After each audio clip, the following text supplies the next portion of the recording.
Terima kasih pemirsa, Anda masih bersama kami di TVRI Sulawesi Tengah, dan Sulawesi Tengah hari ini kami lanjutkan dalam segmen dialog, di mana pada kesempatan sore hari ini kita sudah terhubung atau tersambung dengan Komisioner KPU Sulawesi Tengah Divisi Perencanaan Data dan Informasi, Ibu Halimah SAG, yang akan berbagi dengan kami seputar atau terkait dengan informasi pilkada ya yang akan diselenggarakan pada bulan Desember 2020 nanti. Kita sapa dulu. Baik. Assalamualaikum, selamat sore Ibu Halimah. Waalaikumsalam dan selamat sore pemirsa TVRI. Baik, terima kasih Ibu Halimah sudah bergabung bersama kami dalam Sulawesi Tengah hari ini. Baik, untuk KPU sejauh ini seperti apa persiapannya untuk penyelenggaraan pilkada tahun 2020? Sampai saat ini persiapan pelaksanaannya sudah sementara jalan itu pemutahiran data pemilih yang dimulai dari tanggal 15 Juli kemarin sampai hari ini sudah masuk hari ke-21 ya, dan insya Allah berakhir tanggal 13 Agustus. Di samping itu tahapan yang sedang berjalan juga ini adalah yang terkait dengan verifikasi ya, calon dukungan calon perseorangan ya. Ini kemarin kan masa perbaikan, sekarang kita verifikasi lagi hasil perbaikan itu, dokumen perbaikannya. Insya Allah ke depan akan kita lakukan verifikasi faktual lagi dari dukungan perbaikan yang sudah dimasukkan. Baik, artinya proses itu masih terus dilaksanakan. Kemudian kita berbicara tentang bagaimana persiapan dari KPU dalam tahapan pilkada ke depan, yang dimana akan terselenggara pilkada ini di bulan Desember 2020. Kita masih berada di masa atau di era di masa pandemi COVID-19. Ini penyesuaian dan juga langkah-langkah apa ya yang dilakukan saat ini oleh KPU untuk tetap bisa menjaga konsisten untuk mempertahankan kualitas dalam persiapan dan menuju ke pelaksanaan pilkada 2020? Ya tentunya pertama dengan tetap berpegang pada aturan yang ada ya.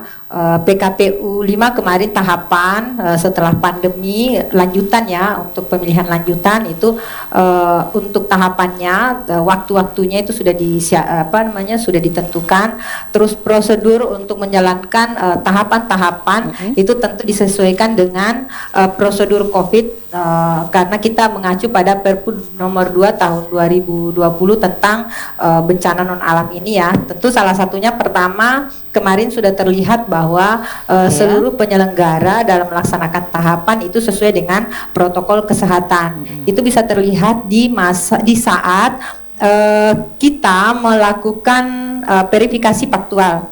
Nah, verifikasi faktual ini dilakukan dengan prosedur standar COVID. Verifikator kita yang dalam hal ini PPS itu turun dengan pakai sarung tangan, masker, face shield, dan sebelum turun mereka dilakukan rapid test, rapid test, dan setiap hari ketika turun dia harus cek suhu tubuh dulu. Cek suhu tubuhnya harus tidak boleh melampaui 37,3. Itu adalah prosedur-prosedur yang sudah dijalankan. Jaga jarak, hindari kontak fisik, kemana-mana bawa hand sanitizer, sedia antiseptik ya, alat tulis sendiri ya, kunjungan ke rumah berusaha di luar rumah. Nah, ini adalah prosedur-prosedur standar COVID yang sudah kita lakukan kemarin di tahapan verifikasi faktual syarat dukungan calon perseorangan. Nah, untuk ke depan tahapan perbaikan dari dukungan itu akan kita lakukan juga, dan saat ini proses coklit ya yang dilakukan oleh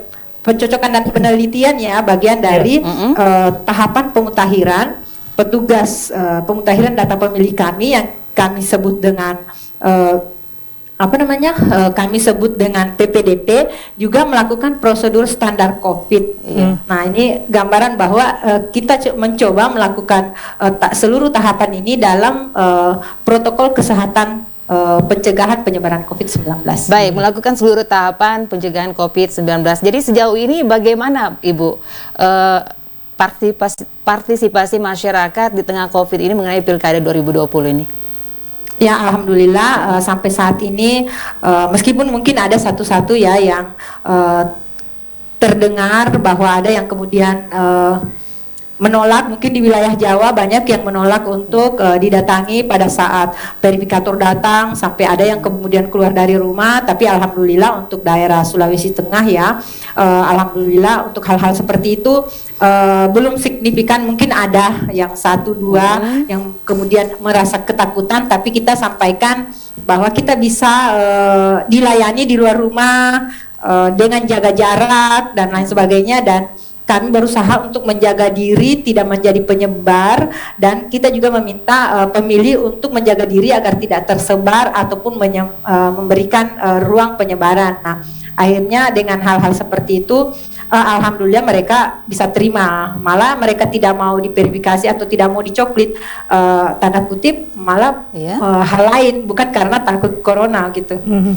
Baik, Bu Halimah, ini dari 8 daerah yang akan menggelar pilkada secara serentak di Sulawesi Tengah ini hanya ada 4 kabupaten yang memiliki bakal calon perseorangan, gitu ya. Ada Kabupaten Sigi, Poso, Tojo Una-Una, dan juga Kabupaten Banggai Laut. Bisa diinformasikan kembali pada kami secara lebih detail lagi, Bu Halimah?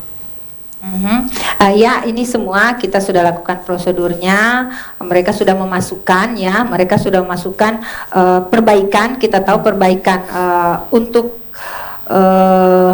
pemenuhan dukungan calon perseorangan itu 2 kali lipat dari kekurangan. Contoh kalau kekurangannya 100, maka mereka harus memasukkan 200 dukungan. 200 dukungan itu yang penting secara administrasi memenuhi syarat dulu. Mungkin ada yang bertanya, loh kenapa harus 2 kali lipat? Kalau seandainya butuhnya 1000 kan menjadi 2000.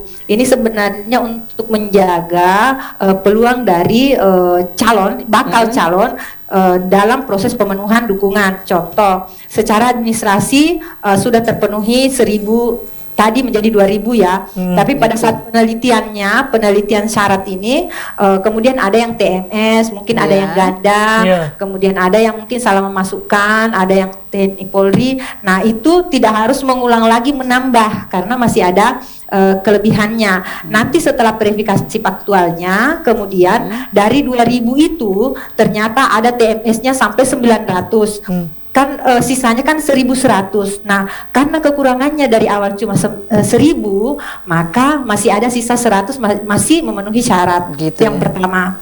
Yang kedua, sebelumnya itu secara sensus didatangi satu persatu dari dokumen dukungan itu.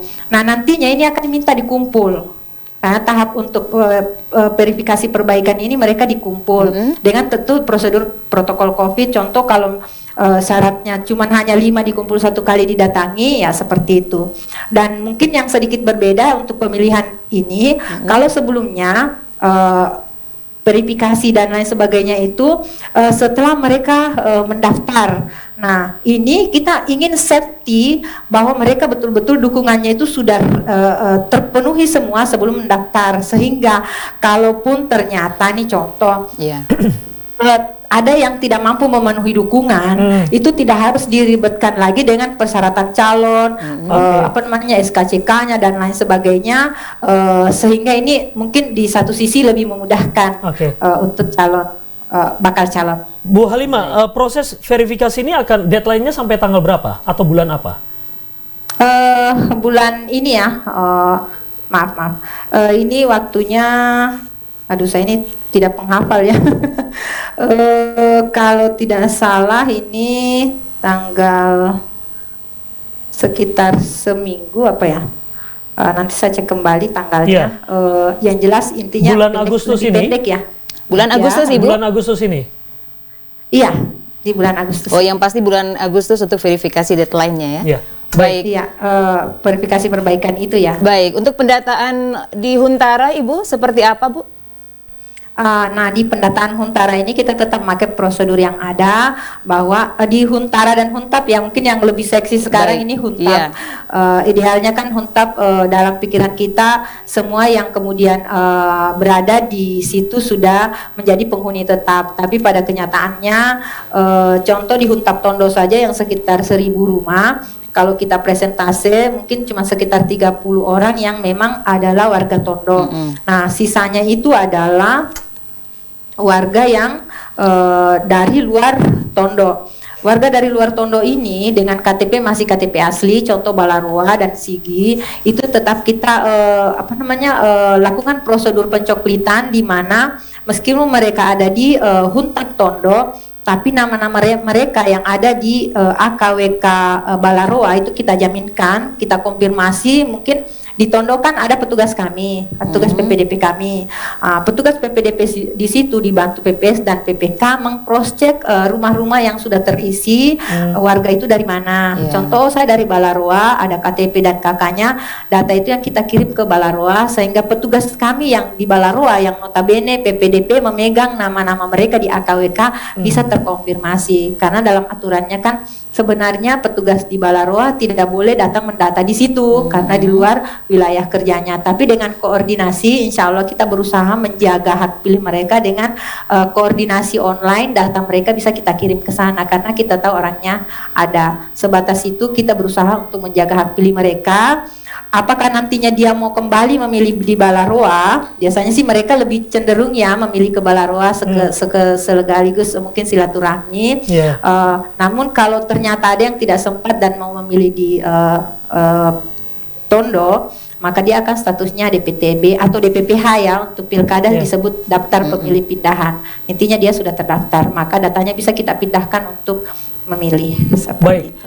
Ibu Halimah, terkait dengan data dan informasi tentunya dengan menggunakan rekan-rekan dari KPU menggunakan aplikasi Coklik ya, pencocokan dan juga penelitian data dan informasi untuk KPU ini sendiri, mengumpulkan dan juga mendapatkan data yang real seluruh daerah di Sulawesi Tengah. Tentunya ini tidak mudah karena beberapa daerah pun juga di Sulawesi Tengah ini masih minim dengan yang namanya jaringan internet seperti itu. Bagaimana kemudian akhirnya rekan-rekan dari KPU ini bisa memaksimalkan kerjanya di daerah-daerah terpencil untuk bisa menyatukan data dan informasi itu? Iya, memang untuk sekarang ada di beberapa titik di Indonesia ini sudah memakai e-coklit, tapi e-coklit ini sebenarnya tetap dibarengi dengan coklit manual. Hanya kemudian proses pelaporannya ketika mencoklit si A pada saat itu, dan pada saat itu juga kita masukkan di aplikasi sehingga laporan pencoklitan bahwa A itu sudah dicoklit. Ini untuk aplikasi yang memakai internet untuk saat ini masih lebih kepada pelaporan. Namun untuk wilayah-wilayah yang betul-betul wilayah sulit, blank spot atau ada akses tapi tidak bagus, prosedur manual dari coklit itu tetap menjadi jalan, meskipun mungkin prosesnya berbeda dengan di wilayah kota. Tiap hari bisa, kalau wilayah-wilayah tersulit contoh hanya bisa datang sekali seminggu ke sana dengan jarak tempuh ada yang 2 atau 3 hari sampai ke titik-titik tersulit. Setelah itu turun lagi karena belum tentu pada saat naik, contoh di atas gunung, di sebuah pulau, tidak akan menjamin bahwa PPDP itu langsung menemukan seluruh penduduk yang harus tercoklit, karena ada yang mungkin masuk hutan, terus ada yang ke kebunnya dan lain sebagainya. Kita berusaha untuk melakukan untuk tetap menjaga hak pilih masyarakat ya. Iya. Baik, betul. Ibu Halimah SAG, Komisioner KPU Sulawesi Tengah Divisi Perencanaan Data dan Informasi, terima kasih Anda sudah berbagi bersama kami. Semoga seluruh proses pengerjaan atau tahapan pilkada sampai di hari hanya dan pasca hari hanya ini, pasca pemilihan dan juga bahkan untuk penghitungan dan proses ini bisa berjalan lancar, aman, dan kita bisa mendapatkan pimpinan-pimpinan daerah sesuai dengan pilihan dari masyarakat. Selamat bekerja kembali rekan-rekan dari KPU. Terima kasih. Terima kasih. Terima kasih Bu Halimah. Selamat sore.